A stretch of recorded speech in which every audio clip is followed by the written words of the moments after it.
Hari ini kita membahas tentang konflik di Pakistan India yang dimana sangat luar biasa menarik perhatian dunia. Perang ini sangat menarik perhatian internasional yang dimana kalau kita melihat beberapa kronologi terjadinya perang ini bukan cuma baru-baru sekarang, tetapi untuk saat ini sepertinya perang ini akan membesar. Meskipun pada 10 Mei 2025 kemarin India Pakistan memutuskan untuk gencatan senjata, namun tidak menutup kemungkinan akan terjadi perang yang lebih besar lagi di antara dua negara ini yang sama-sama memiliki kekuatan nuklir yang besar. Kemarin India sudah mendeklarasikan bahwa telah melakukan misi penyerangan ke Pakistan dengan menewaskan warga sipil. Ya, menewaskan warga sipil di sini yang berjumlah puluhan jiwa akibat serangan mereka, agresi mereka. Ketika dipukul mundur oleh Pakistan, mereka langsung mengirimkan atau meluncurkan pesawat tempur mereka yang buatan dari Rusia, Rafale, ya, pesawat tempur Rafale. Yang dimana banyak mengklaim pesawat ini ibarat rempeyek, teman-teman. Ya, rempeyek. Jadi mudah sekali untuk diremukkan begitu. Dan fakta, India Pakistan itu sudah berkonflik dengan berlandasan isu agama, teman-teman, yaitu Hindu dan Islam. Perhatikan baik-baik, memang agama ini menjadi hal-hal yang sangat sensitif yang dimana bisa menjadikan alasan isu agama perang. Kembali lagi kepada agresi India yang dimana menewaskan warga sipil, puluhan warga sipil di situ syahid akibat serangan India. Di situ, teman-teman, militer dari Pakistan, para mujahidin ini langsung turun terjun mengerahkan pasukan terbaiknya untuk memukul mundur mereka. Dan akhirnya apa? Mereka mundur. Lalu setelah hal tersebut ada pernyataan dari Divisi 5 Pakistan, militer Pakistan, membuat pernyataan yang dimana menyindir orang-orang yang dianggap pejuang oleh orang Indonesia, yaitu Hama. Hama disindir oleh mereka dengan narasi, kita siap pasang badan, kita siap berada di sisi warga sipil untuk melindungi anak-anak dan perempuan. Berbeda dengan Hama yang dimana dia berperang lewat jalur bawah tanah,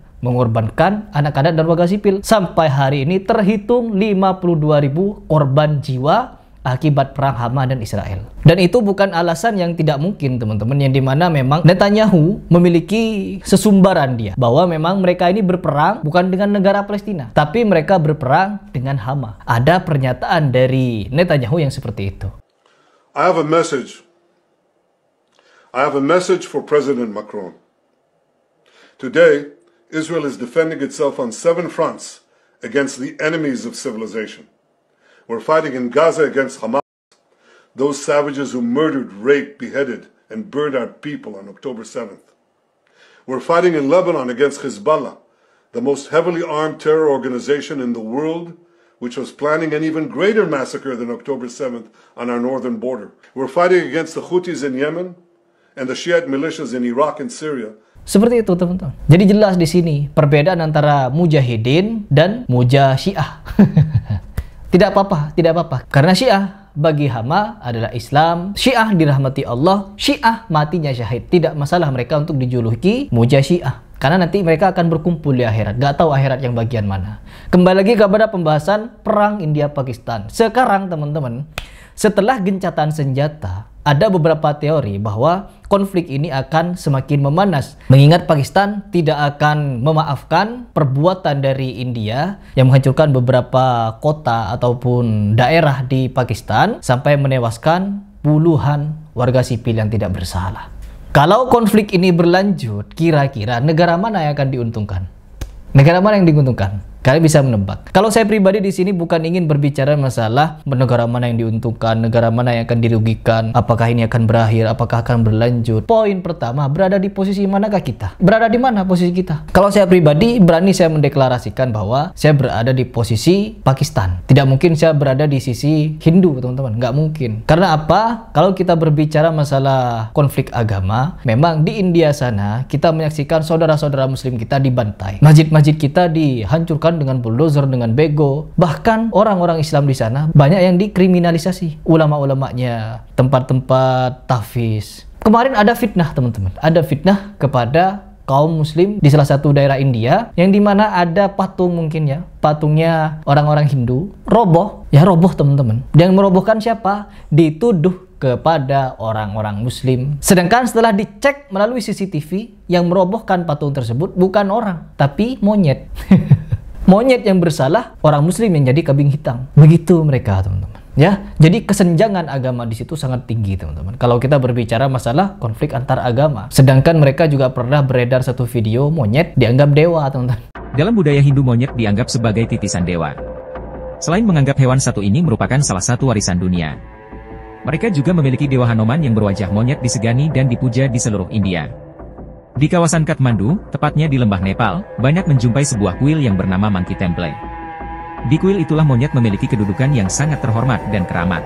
Disembah-sembah, ya Allah. Ya, nggak tahu mereka ini akalnya kemana, teman-teman. Dan kalau kita berbicara masalah konflik lagi, kita tetap berada di barisan Mujahidin Pakistan, yang dimana mereka ini memberikan pernyataan yang tegas, tidak akan memberikan maaf terhadap tindakan kelakuan oleh India di tanah Pakistan yang sampai menewaskan warga sipil. Jadi itu harus menjadi peringatan bagi kalian bahwa ketika serangan rudal India ke tanah Pakistan, yang menjadi sasaran mereka bukan cuma militer, teman-teman. Meskipun ada militer dari Pakistan yang syahid di situ, warga-warga sipil lebih banyak lagi yang syahid. Dan itu tidak dibiarkan oleh barisan militer Pakistan, tidak dibiarkan begitu saja. Langsung mereka sigap untuk melindungi warga, teman-teman. Jadi warganya diamankan dulu, baru perang. Begitu, teman-teman. Ya harusnya begitu memang kalau perang. Dan di sini sebenarnya banyak fakta yang ingin kita bahas mengenai konflik India Pakistan ini. Cuman karena sekarang sudah dimediasi oleh Amerika untuk dihentikan perang ini, ya kita lihat saja informasi ke depannya. Apabila terjadi lagi, ya kita bahas beberapa isu ataupun fakta yang terjadi di sana. Kenapa bisa terjadi perang atau bagaimana ini akan berakhir. Sebagaimana kita selalu berbicara dengan fakta, konflik India, Pakistan, Afghanistan ataupun Palestina, Gaza, semuanya ada yang mempelopori. Kalau di Gaza kita tahu pelopornya siapa, yaitu Syiah. Sedangkan kalau di India, Pakistan, kita juga tahu siapa pelopornya. Meskipun ada berbagai macam isu yang menyudutkan, sama-sama saling menyudutkan. Ya semuanya itu hanya untuk apa? Untuk dalih. Ya memang ini sangat rumit, teman-teman. Kita tidak bisa membicarakan ini dengan cara singkat. Namun nanti kita akan mencari data lagi dan kita bahas kelanjutan mengenai geopolitik yang sangat-sangat meruncing akhir-akhir ini. Dan sebagai penutup, siapakah pemenang dari perang India-Pakistan ini? Untuk sementara ini dinyatakan oleh salah satu jurnalis asal Inggris bahwa pemenangnya adalah Pakistan. Dan ada berbagai macam alasan, teman-teman. Yang dimana termasuk satu, dukungan dari berbagai negara untuk berdamai dan berpihak kepada Pakistan. Terus yang kedua, memang militer Pakistan tidak bisa diremehkan. Karena bisa dilihat dengan 5 pesawat Rafale yang dipakai oleh India ditembak jatuh oleh mereka. Terus yang ketiga, ini berbicara masalah akidah. Pakistan berperang melalui komando pemerintahan atau pemimpin atau penguasa yang sah di tanah Pakistan sana. Tidak berperang dengan hawa nafsunya masing-masing. Dan satu hal lagi, apabila di video ini ada informasi yang salah, keliru, itu murni kesalahan atau kekhilafan saya atau kekurangan data yang saya miliki. Tetapi apabila ada yang benar,